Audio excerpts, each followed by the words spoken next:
င်္ဂလာပါကျွန်တော်က SIM မှာ Business Advisor ကိုတောင်းယူထားတဲ့ဝေဖြောင်းဖြစ်ပါတယ်ခင်ဗျဒီနေ့မှာတော့ကျွန်တော်ကနေပြီး Odoo Software မှာရှိတဲ့ POS module အကြောင်းလေးကိုအနည်းငယ်ရှင်းပြပေးပါတယ်ခင်ဗျဆိုတော့ POS module ဆိုတာဘာလဲပေါ့နော် POS module ဆိုတာဘယ်လိုလုပ်ငန်းတွေမှာအသုံးပြုလို့ရလဲဆိုတော့ POS module က retail business တွေအတွက်အဓိကလောက်ထားပြီးတော့ကျွန်တော် point of sale module တစ်ခုဖြစ်ပါတယ်ခင်ဗျသူကပေါ့နော် customer handling လုပ်တဲ့အခါတို့မှကျွန်တော် product တွေ handling လုပ်တဲ့အခါပေါ့နော် real time stock တွေစစ်ဆေးတဲ့အခါကျရင်လည်းအလွယ်တကူစစ်ဆေးလို့ရမယ် POS module တစ်ခုတည်းမှာပဲကျွန်တော်တို့က reporting တွေပေါ့နော်ကိုယ်မှာတက်ဆိုင်ရာ retail business တစ်ခုတည်းမဟုတ်ဘူးပေါ့နော်ဥပမာကိုယ်မှာကကျတော့ကျွန်တော်တို့မှာ convenience store ရှိမယ်နောက်ပြီးတော့ restaurant တွေရှိမှာပေါ့နော်နောက်တစ်ခုကျွန်တော် clothing brand တွေပတ်သက်ပြီးတော့ clothing shop တွေရှိမယ် retail business တစ်ခုတည်းမဟုတ်ဘူးပေါ့နော် retail business အများကြီးရှိနေတဲ့ business တစ်ခုဆိုရင်ဒီ POS module ကအရန်ကို powerful ဖြစ်ပါတယ်ခင်ဗျသူ့မှာတက်ဆိုင်ရာ section တွေကိုကျွန်တော် control လုပ်လို့ရတာပေါ့နော်ဒီလို system တွေပါရှိတာဖြစ်တဲ့အတွက် retail business အတွက် POS module ကတော်တော်လေးကိုအသုံးဝင်တာဖြစ်ပါတယ်ခင်ဗျဆိုရင်မေးစရာရှိတာပေါ့နော် POS module မှာဘယ်လိုမျိုးကျွန်တော် device နဲ့အသုံးပြုလို့ရတယ်လေပေါ့နော်ကျွန်တော် POS module ကို device မျိုးကိုအသုံးပြုရတာပေါ့ကျွန်တော် laptop desktop လို့ monitoring လုပ်တဲ့ device တွေကြီးပဲမဟုတ်ဘူးပေါ့နော်ကျွန်တော်က second display လို့မျိုး POS set တွေနောက်ပြီးတော့ mini switch လို့မျိုး on set တွေပေါ့နော်ပြီးတော့ phone mobile phone နောက်ပြီးကျွန်တော် tablet ပေါ့နော်ဒီလိုမျိုး device မျိုးစုံကို Odoo software ရှိရုံနဲ့ကျွန်တော် POS module ကိုအသုံးပြုလို့ရမှာဖြစ်ပါတယ်ခင်ဗျသူကလည်း real time access ဖြစ်တဲ့အတွက် online version ဖြစ်တဲ့အတွက် data တွေကို real time access လုပ်လို့ရမှာဖြစ်ပါတယ်ခင်ဗျနောက်ပြီးတော့ Odoo POS ကိုဘာကြောင့်ရွေးချယ်တင်လဲပေါ့နော်ကျွန်တော် Odoo POS ကအသုံးပြလွယ်ကူတယ် customer friendly ဖြစ်တယ်ပေါ့နော် user friendly ဖြစ်တယ်ပြီးတော့ product တွေကို search လုပ်တဲ့အခါကျရင်လည်းပေါ့နော်ကျွန်တော်ဒီတိုင်း click နှိပ်တာမဟုတ်ဘဲနဲ့ barcode scanner အသုံးပြီးတော့လည်းကျွန်တော်အသုံးပြုလို့ရမယ်နောက်ပြီးတော့ကိုကနေ product နာမည်မသိတော့ဘူးဆိုရင် product နာမည်ရိုက်ရှာတယ် search bar နဲ့ရိုက်ရှာပြီးတော့လည်း smooth handling လုပ်လို့ရမှာပေါ့နော်နောက်ပြီးတော့ state store တွေကို track လုပ်လို့ရတဲ့အပိုင်းရှိမယ်daily report တွေကြည့်လို့ရမှာပေါ့ကျွန်တော် daily report တွေကြည့်ရတဲ့အပိုင်းရှိမယ်ပြီးတော့ multiple shop control ပေါ့နော်ကိုမှခဏကျွန်တော်ပြောတော့ retail business ကတစ်ခုတည်းမဟုတ်ဘူးပေါ့နော် convenience store ရှိမယ် clothing shop ရှိမယ်နောက်ပြီးတော့ restaurant တွေနော် bar club တွေရှိမယ်ဆိုရင်လည်းဒီလိုကျွန်တော် shop တွေကိုကျွန်တော် POS module တစ်ခုတည်းမှာပဲ section တွေခွဲပြီးတော့ control လုပ်လို့ရမှာဖြစ်ပါတယ်တက်ဆိုင်ရာ report တွေကိုလည်းကြည့်လို့ရမှာဖြစ်ပါတယ်ဒါဆိုတနည်းအားတစ်ချိန်တည်းမှာပဲ module တစ်ခုတည်းမှာပဲ software တစ်ခုတည်းမှာပဲအသုံးပြုလို့ရတာဖြစ်ပါတယ်ခင်ဗျနောက်တစ်ခုကျတော့ POS module ရဲ့အဓိက powerful ဖြစ်တဲ့နောက်ထပ် feature တစ်ခုကကျတော့ real time data တွေကိုကျွန်တော်တို့ real time stock တွေကိုကျွန်တော်တို့ check in လုပ်လို့ရမှာဖြစ်ပါတယ်ခင်ဗျ။ဟိုမှာကျွန်တော်ဈေးရောက်နေနေပေါ့နော် customer တယောက်ကနေပြီးတော့ဒီပစ္စည်းက shop ပေါ်မှာမရှိတော့ဘူးပေါ့နော်။ဒါဆိုရင် even warehouse ထဲမှာရှိလားသူကသိချင်တာပေါ့နော်။ဒီပစ္စည်းကကြံနေလားပေါ့နော်။သူတို့လိုအပ်နေပြီဆိုရင် cashier ကိုလာမိမယ်။ဒီပစ္စည်းရှိသေးလားပေါ့နော်။ cashier ကနေပြီးတော့လည်း shop ကိုတွားပြေးကြည့်ကြမလို့ပဲနဲ့ဒီ POS module product ဆိုရဲကျွန်တော်တို့ကနေရာကနေနော် product information ဆိုတဲ့နေရာတွေ click ထောက်ရုံနဲ့ on hand ဘယ်လောက်ရှိနေလဲ variable state ပေါ့နော်။ဘယ်လောက်ရှိနေမလဲဆိုတာတစ်ခါတည်းကြည့်လို့ရမှာဖြစ်ပါတယ်ခင်ဗျ။ဒါတော့ POS module ရဲ့ powerful ဖြစ်တဲ့ feature နောက်တစ်ခုဖြစ်ပါတယ်။နောက်တစ်ခုကကျတော့ကျွန်တော် payment gatewayဒီပေါ့နော် customer ကနေပြီးတော့ဒီ cash back ရှင်းချင်တာပေါ့ KP တို့ WP တို့နောက် AYP တို့ပေါ့နော် UAP တို့တို့မျိုးကျွန်တော်တို့က pay တွေ bank နဲ့ရှင်းနေဆိုရင်လည်းဒီ POS module မှာချိတ်ဆက်ပြီးတော့အသုံးပြုလို့ရမှာဖြစ်ပါတယ်ခင်ဗျနောက်တစ်ခုကကျတော့ကျွန်တော်တို့ Odoo POS မှာရှိတဲ့ QR payment ဒါဆို QR payment လည်းအသုံးပြုလို့ရမှာဖြစ်ပါတယ်ခင်ဗျဒါကြောင့်ကျွန်တော် Odoo POS ကိုဘာကြောင့်ရွေးချယ်တင်နေဆိုတာ basic အချက်လေးဖြစ်ပါတယ်ခင်ဗျဒါဆိုရင်ကျွန်တော် POS module နဲ့ပတ်သက်ပြီးတော့ပေါ့နော် demonstration နဲ့အနေငယ်ပြသပေးရှင်းပါတယ်ဒါဆိုရင်ကျွန်တော်တို့ကပေါ့နော်အရင်ဆုံးပေါ့နော်ကျွန်တော်တို့ကဒ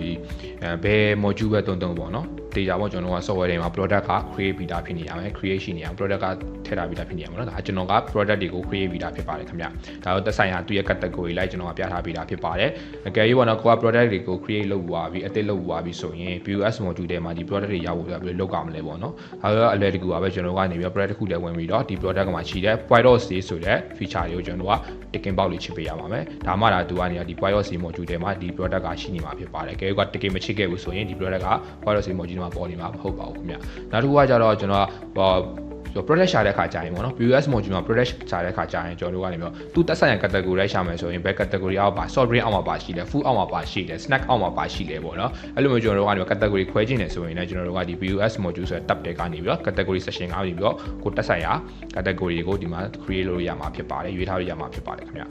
ဒီလိုရွေးထားမှာဒါကိုက product တစ်ခုရှာတဲ့ခါကျရင်အလွယ်တကူရှာလို့ရမှာဖြစ်ပါတယ်ဒါဆိုရင် POS module ရဲ့ကျွန်တော်တွားပေးပါမယ်เนาะဒါ POS module ကကြတော့ကျွန်တော်ကဒီမှာ point of sale ဆိုပြီးတော့ module လေးရှိပါတယ်ဒီ point of sale module လေးကိုကျွန်တော်ကဝင်လိုက်မယ်ဝင်လိုက်ပြီးတဲ့ခါကျရင်ကျွန်တော်ဒီမှာတက်ဆိုင်ရာပေါ့နော် section လေးကျွန်တော်ခွဲထားပြီးသားဖြစ်တယ်ဒီမှာဆို grocery shop ရှိမယ် convenience store လိုမျိုး shop ရှိမယ် furniture shop ရှိမယ်နောက်ပြီးတော့ clothing shop ရှိမယ်နောက်ပြီးတော့ restaurant လိုမျိုးကျွန်တော်ကစားတော့ဆိုင် ရောင်းတဲ့ပုံစံမျိုးတွေရှိမယ်နောက်တော့ဘာလို့မျိုးပေါ့ club bar လေးလိုမျိုးကျွန်တော်တို့စားတော့ဆိုင်နဲ့ပတ်သက်ပြီးတော့ဒီလို POS session လေးတွေရှိပါတယ်ခင်ဗျကျွန်တော်ခဏပြောရပဲကိုမှဒီ business တစ်ခုတည်းမဟုတ်ဘူး3 4ခု5ခုရှိတယ်ဆိုရင်တစ်ခါတည်းဒီမှာ session လေးတွေခွဲပြီးတော့ပေါ့နော်တက်ဆိုင်ရာ shop တွေကိုတစ်ခါတည်း control လုပ်လို့ရမှာကြည့်လို့ရမှာဖြစ်ပါတယ်တက်ဆိုင် report တွေလည်းဒီမှာတစ်ခါတည်းစုပြီးကြည့်လို့ရမှာဖြစ်ပါတယ်ဒါပေမဲ့ Embroidery ကရောကျွန်တော်ခွဲထားပြီးတာဖြစ်တဲ့အတွက်သူရဲ့တက်ဆိုင်ရာ permission လိုက်မယ်သူကဒီ shop ကိုအသုံးပြုလို့ရမှာဖြစ်ပါတယ်ခင်ဗျအဲဆိုအရင်ဆုံးကျွန်တော်ကဒီ grocery shop တွေကိုကျွန်တော်ဝင်လိုက်မယ်အဲဆိုကျွန်တော် open register လုပ်မယ်open register လုပ်တဲ့ခါကျရင်လည်းကျွန်တော်တက်ဆိုင်ရာ captcha ပေါ့နော်တက်ဆိုင်ရာ Embroidery နဲ့ချိန်ပြီးတော့သူ့ရဲ့တက်ဆိုင်ရာ pin code နံပါတ်နဲ့ပဲဝင်လို့ရအောင်ကျွန်တော်တို့ကနေပြီး connect ထားလို့ရတယ်ဒါလည်းကျွန်တော်တို့မှာ Embroidery ဆိုတဲ့ app ကနေပြီးတော့ဒီ POS app နဲ့ပေါ့နော်ကျွန်တော် transaction connect လုပ်တာဖြစ်တဲ့အတွက်ဒါတွေကိုကျွန်တော် control လုပ်လို့ရမှာဖြစ်ပါတယ်ခင်ဗျအဲဆိုကျွန်တော်တို့က open register လေးဝင်လိုက်မယ်ဒီမှာသူ pin code နံပါတ်လေးတောင်းပြီးကျွန်တော်တို့မှာ bandage ထုတ်တာမှာပေါ့နော် bandage ID card တွေထုတ်တာမယ်ဆိုရင်လည်းကျွန်တော် bandage ID card နဲ့ဝင်လို့ရတယ်အဲ့တော့ captcha select လုပ်ချင်တယ်ဆိုရင်ဒီ captcha select ဆိုတဲ့နေရာမှာပေါ့နော် Embroidery ဆိုတဲ့နေရာမှာတက်ဆိုင်ရာနာမည်ပေါ့နော်တက်ဆိုင် captcha သူ့နာမည်နဲ့သူ password သူဝင်မယ်ကျွန်တော်နာမည်ကျွန်တော် password ကျွန်တော်ဝင်လိုက်မယ်ဒါဆိုဝေပြောနာမည်ကျွန်တော်ရွေးလိုက်မယ်ပြီးကျွန်တော် password ရေးထည့်လိုက်မယ်ပြီးကျွန်တော် okay လေးလုပ်လိုက်မယ်ဒါဆိုရင်ကျွန်တော်တို့ကထဲထဲဝင်သွားပြီဝင်သွားတဲ့ခါကျရင်သူကဒီ opening control ဆိုပြီးတော့ box လေးတက်လာတာပေါ့နော်ဒီ box ကဘာကိုပြောတာလဲဆိုတော့ကိုယ့်ရဲ့ဒီ shop ရဲ့ answer ထဲမှာပေါ့နော်ပတ်စံငွေဘယ်လောက်ရှိနေလဲအဲ့ဒီငွေနဲ့ကိုကစပြီးတော့ဒီ session ကိုစဖွင့်မှာလားဒါမှမဟုတ်ဘူးဆိုရင်ပတ်စံမရှိဘူးဆိုရင်0ကျန်နဲ့စဖွင့်မှာလားပေါ့နော်ဒါကိုကျွန်တော်တို့ကနေပြီး control လုပ်လို့ရတဲ့ session လေးဖြစ်ပါတယ်ခင်ဗျာကျွန်တော်ကတော့0နဲ့ပဲစဖွင့်လိုက်ပါမယ်ပြီးကျွန်တော်တို့ open register လေးနှိပ်မယ်ဒါဆိုကျွန်တော်တို့က UI form ကြီးမြင်နေရပြီပေါ့နော် POS session UI form မြင်နေရပြီညာဘက်ခြမ်းမှာကကျွန်တော် product လေးတွေရှိမယ်ဘယ်ဘက်ခြမ်းမှာကတော့ save form လေးရှိမှာပေါ့နော်ညာဘက်ခြမ်းမှာဆိုရင်တက်ဆိုင်ရာပေါ်မှာဆိုရင်ဒါ category နဲ့ပတ်သက်ပြီးတော့ပေါ့နော် food category ရှိမယ်ပြီးတော့ကျွန်တော်တို့ကအိမ်နဲ့ပတ်သက်တဲ့ clothing category ရှိမယ်ပြီး soft drink နဲ့ပတ်သက်တဲ့ကျွန်တော်တို့ A လေးရှိမယ် A line တွေရှိမယ်နောက်ပြီးတော့ DAX နဲ့ပတ်သက်တဲ့ furniture တွေရှိမှာပေါ့နော်ဒီလိုမျိုးကျွန်တော်တို့ကနေပြီးတော့ category ခွဲပြီးတော့ကြည့်လို့ရမှာဖြစ်ပါတယ်ဒါမှဆိုရင်ဒီအောက်မှာသူရဲ့တက်ဆိုင်ရာ product ပေါ့နော် product လေးတွေရှိမယ်နောက်ပြီးတော့တစ်ခုကဒီ product ကကိုယ့်စီမှာ online ရှိလားမရှိလားဆိုတာဘယ်လို check မယ်ပေါ့နော်ဒါဆိုရင်ကျွန်တော်တို့ကဒီ product information ဆိုရတဲ့ဒီ info စလေးနေရာကနေပြီးတော့ click နှိပ်ပြီးတော့ဝင်ကြည့်လို့ရပါတယ်ဒါဆိုကျွန်တော်ဒီ inventory ဆိုတဲ့ section အောက်မှာကျွန်တော်မှာဆိုရင်ဒါနှစ်ခုရှိနေတာပေါ့နော်ဒီ desk ကနှစ်ခုရှိနေဆိုတော့ပြရင်လည်း two variable state ရှိနေတယ် focus လည်း2ရှိနေတယ်ဒီအောက်မှာ furniture အောက်မှာလည်းသူရဲ့ price တွေကိုတိုင်းပြီးတော့စစ်စီလို့ရတာဖြစ်ပါတယ်ဒါဆိုကျွန်တော်တို့ကနေ product တစ်ခုရဲ့လက်ကျန်ရှိမရှိကိုကြည့်ရှင်နေဆိုရင် score ကနေပြီးတော့ဒီ chef ကိုဒီ chef စင်နေစီတွားပြီးတော့ပြေးကြည့်ကြမလို့ပဲပေါ့နော်ဒီ POS ဆိုတဲ့ section ထဲမှာပဲတစ်ခါတည်းဝင်ကြည့်လို့ရတာဖြစ်ပါတယ်ဒါဆိုကျွန်တော်က inventory check ကို real time လုပ်တဲ့ခါကျရင်လည်းပို့ပြီးလွယ်ကူတာဖြစ်ပါတယ်ခင်ဗျဒါဆိုရင်ကျွန်တော် product တစ်ခုယူမယ်ဆိုရင်ကိုယ်မှာ barcode scanner ရှိတယ်ဆိုရင်တော့ barcode scanner နဲ့ဖတ်လို့ရတာပေါ့နော်အကယ်၍နာမည်မသိတော့ဘူးပေါ့နော် product ကရှိတာသိတယ်ဒါပေမဲ့ဒီ product name ကရှာမတွေ့တော့ဘူးဆိုရင်လည်း product name ကိုဒီ search bar ဒီမှာလာပြီးတော့ရှာလို့ရပါတယ်ဥပမာဆိုရင်ကျွန်တော် Coca-Cola ရှာမယ်ဆိုရင် Coca အဲ့လိုက်မယ်ဆိုရင် Coca လေးရိုက်လိုက်မယ်ဆိုရင်သူက Coca-Cola ကိုကျွန်တော်bottle လေးနဲ့ပြပေးတယ် can ဘူးလေးနဲ့ပြပေးတာပေါ့နော်ဒါဆိုကျွန်တော် Coca-Cola ကျွန်တော်တစ်ခုယူလိုက်မယ်ကွာရွေးတဲ့ခါကျရင်ကျွန်တော်မှာ 93ခုရှိတယ်ဆိုပြီးတော့ပြနေတာပေါ့ဒီမှာလည်းကျွန်တော်တို့ကနေ variant ထည့်ထားလို့ရတယ်5 kg ယူမှာ10 kg ယူမှာပေါ့နော်ပြီးတော့သူအနောက်မှာလည်းသူ extra charge လေးထပ်ပြီးတော့ထည့်ထားလို့ရတာဖြစ်ပါတယ်ခင်ဗျာဒါကတော့ကျွန်တော်တို့က product variant ဆိုတဲ့ကျွန်တော်တို့က attribute ဆိုတဲ့နေရာမှာတွားပြီးတော့ define လုပ်ထားလို့ရပါဖြစ်ပါတယ်ခင်ဗျာကျွန်တော်ကတော့10 kg ယူလိုက်မယ်အပ်လိုက်မယ်ပြီးွားရင်တော့ကျွန်တော်တက်ဆိုင်ရပါတော့ဒီ product တစ်ခုကနေပြီးတော့ဒီကျွန်တော်တို့ကနေပြီးတော့expiration date တွေထည့်ခြင်းနဲ့လုပ်စီရယ်တတ်မှတ်ခြင်းနဲ့ဆိုရင်လည်းကျွန်တော်တတ်မှတ်ထားလို့ရတယ်ဒါကျွန်တော်က expiration date ထည့်ရတာဖြစ်တဲ့အတွက်ဒီမှာလာပေါ်နေပေးတာဖြစ်တယ်ဒါဆိုကျွန်တော်ကဒီ lot လေးရွေးလိုက်မယ် okay နှိပ်လိုက်မယ်ဒါဆိုကျွန်တော် product တစ်ခုကိုရွေးတာပွားဖြစ်ပါတယ်နောက်တစ်ခုထပ်ရွေးမယ်Coca-Cola ကံမှုထပ်ရွေးမယ်ပြီးCoca-Cola က customer တဘူးမဟုတ်နှစ်ဘူးဆိုကျွန်တော်နှစ်ခါနှိပ်လဲရတယ်ဒါမှမဟုတ်ဆိုရင်ကျွန်တော်ဒီ quantity ဆိုတဲ့နေရာကနေပြီးတော့လဲလာပြီးတော့ number လေးနှိပ်ပြီးတော့ပြောင်းလို့လဲရပါတယ်ဒါဆိုရင်ကျွန်တော်အလွယ်တကူပေါ့နော်ကိုကနေတော့ customer ဘယ်နှခုယူလဲဘယ်နှဘူးယူလဲဆိုတော့အလွယ်တကူဒီ quantity နေရာလာချိန်လို့ရတာဖြစ်ပါတယ်ခင်ဗျပြီးွားရင်တော့ကျွန်တော်တို့ကလည်း customer payment ဆိုရင်ကျွန်တော်တို့ကကိုက payment ဆိုတဲ့ပတ်စံလေးကိုနှိပ်လိုက်မယ်ဒီမှာကျွန်တော်ပြတာပဲ web section မှာခဏပြောသလိုပဲ payment gateway တွေကို define လုပ်ထားလို့ရတယ် cash နဲ့ pay မှာလား KBZ နဲ့ pay မှာလား AYE နဲ့ pay မှာလားပေါ့နော်ဒီ bank payment တွေကိုလည်းကျွန်တော်တစ်ခါလေးချိန်ထားပေးလို့ရတာဖြစ်ပါတယ်ဒါကကြောင့် bank integration လုပ်ပေးလို့ရတာဖြစ်ပါတယ်ဒါကကျွန်တော်တို့ဘက်ကနေ support ပေးတာဖြစ်ပါတယ်ခင်ဗျဒါဆိုရင်ဒီမှာ customer ရဲ့တွေ့ကြတဲ့ငွေက22.17 ချက်ပေါ့နော်ဒါ22.17 ချက်ကျတယ်ဒါ customer 22.17 ချက်ပေးတာပေါ့သူက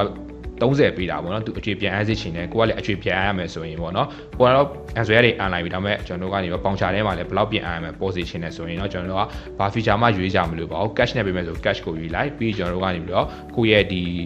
box ကပေါ့နော်ဒီ calculator box ကနေပြီးတော့ customer ငွေ30ပေးတယ်ဆိုကျွန်တော်30လေးရိုက်ထည့်လိုက်ဒါဆိုရင်သူက chain ကိုအောက်မှာ9.8ကို jet ဆိုပြီးတော့ပြပေးနေတာဖြစ်ပါတယ်ဒါဆိုပေါင်ချာထဲမှာတော့တစ်ခါတည်း chain မှာဘယ်လောက်တောက်အောင်လဲဆိုတော့တစ်ခါတည်းတန်းထွက်ပေးတာဖြစ်ပါတယ်ခင်ဗျအဲဒါကိုက confirm ဖြစ်သွားပြီ customer နဲ့ payment ပေးသွားပြီဆိုရင်ကျွန်တော်တို့က validate လွှဲမယ်ဆိုရင်သူကပေါင်ချာလေးထွက်လာမှာဖြစ်ပါတယ်ခင်ဗျ မှာတက်ဆိုင်ရပေါင်ချာမှာတက်ဆိုင်ရ logo နဲ့ဟိုမှာတော့ကိုယ်ဆိုင်ရ logo ရှိမယ်ပြီးတော့လိပ်စာတွေရှိမှာပေါ့နော် customer user ဘယ်လောက်ရှိမယ် chain မှာဘယ်လောက်လဲ cash မှာဘယ်လောက်လဲဒါတွေအားလုံးကိုဒီပေါင်ချာ section မှာပြနေတာဖြစ်ပါတယ်ခင်ဗျာ print ထုတ်ကြည့်နေဆိုရင်တော့ကျွန်တော် printer slate လေးနဲ့တော့ print ထုတ်အောင်ပြီးမှဖြစ်ပါတယ်ခင်ဗျာကျွန်တော်တော့မချိန်ရတယ်ဆိုတော့ထုတ်မှာမဟုတ်ပါဘူးဒါဆိုရင်ကျွန်တော် cancel လုပ်လိုက်ပါမယ်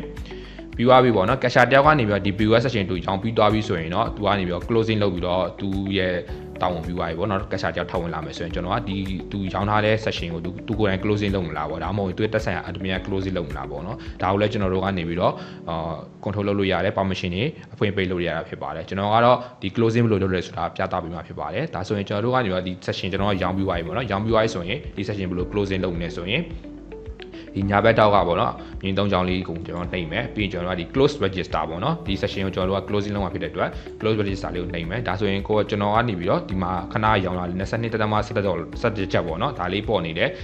ကိုယ့်ရဲ့ဆိုင်မှာပတ်စံထဲမှာလည်းငွေထဲမှာလည်းပေါ့နော်အဲဆိုတဲ့မှာဒီပတ်စံရှိနေသလားရှိနေမှာတော့ကျွန်တော် cash difference ဘယ်လောက်ရှိလဲဆိုတာကိုရိုက်ချလို့ရအောင်ဖြစ်ပါတယ်တကယ်တော့မရှိဘူးဆိုရင်တော့ပေါ့နော်ဒါကဟိုပတ်စံပျောက်လာလားပတ်စံရောနေတာလားရောင်းတာအမှားနေတာလားပေါ့နော်ပြန်ပြီးတော့ကျွန်တော်တို့ကနေ history tracking လုပ်လို့ရမှာဖြစ်ပါတယ်ခင်ဗျာဒါတော့ကျွန်တော်ကဒီအရင်ဆုံး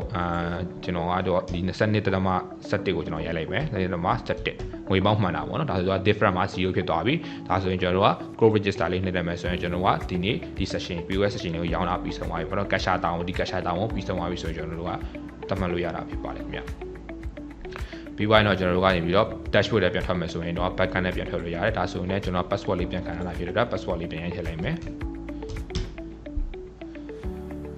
ဒါဆိုရင်ကျွန်တော်တို့က